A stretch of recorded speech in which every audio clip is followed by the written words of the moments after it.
Hello, my amazing friends, and welcome back to Mr. English Talks. It is so wonderful to see you here today.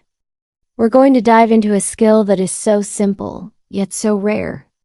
It's a skill that can transform your relationships, supercharge your career, and make people feel truly seen and valued.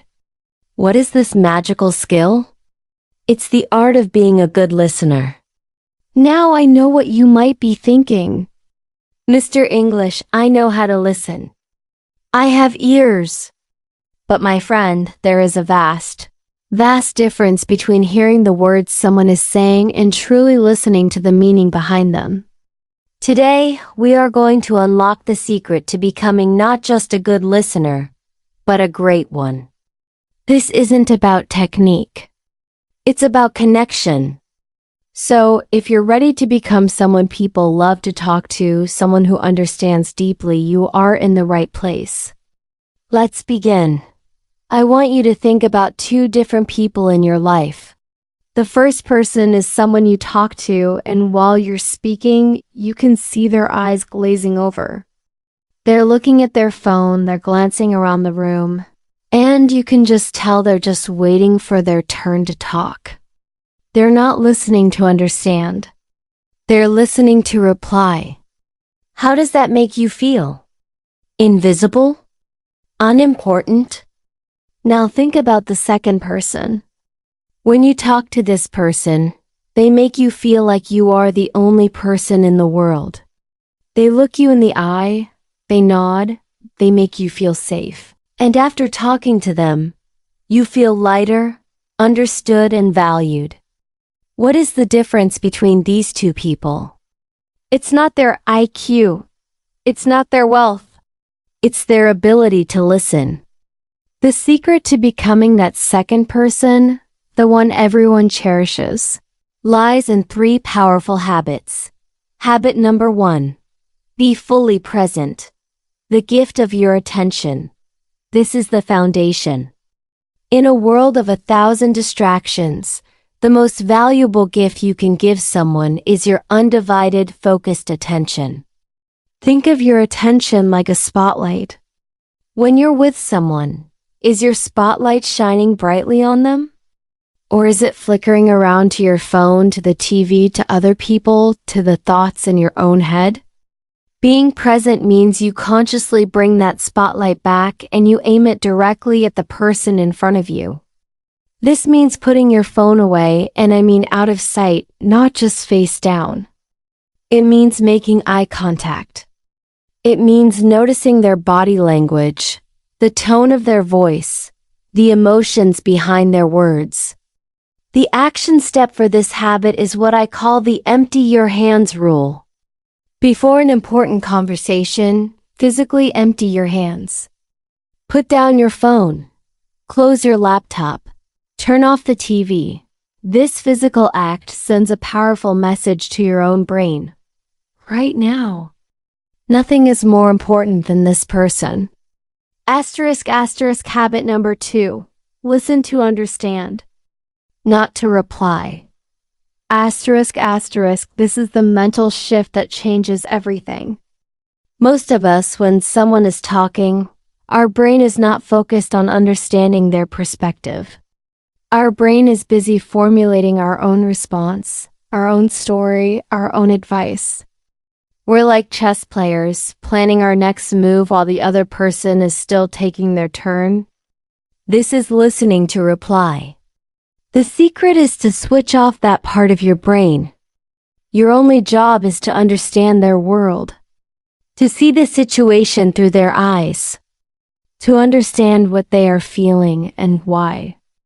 You are an explorer, and their words are the map to their inner world. The action step for this is to practice the pause. After the person finishes speaking.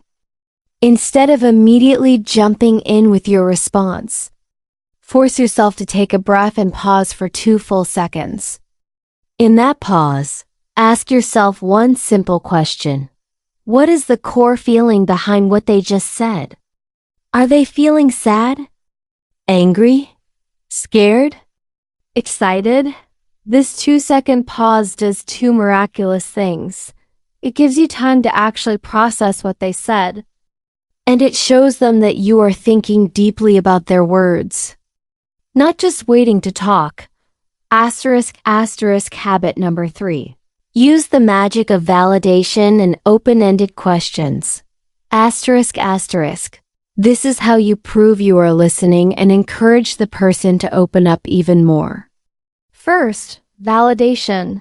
This does not mean you have to agree with them. It means you are acknowledging their feelings as valid and real. You can use simple, powerful phrases like asterisk. It makes complete sense that you would feel that way. I can see why that was so frustrating for you. That sounds incredibly difficult. When you validate someone's feelings, you are building a bridge of trust. You are saying, your emotional world is real, and I am here with you in it. Second, open-ended questions. These are questions that cannot be answered with a simple yes or no. They invite the person to elaborate, to reflect, to share more. Instead of, did you have a good day? Try, what was the most interesting part of your day? Instead of, are you upset with your boss? Try, what was going through your mind during that conversation with your boss? The action step here is to arm yourself with 3 go-to open-ended questions. How did that make you feel? What was that like for you? And what do you think your next step should be?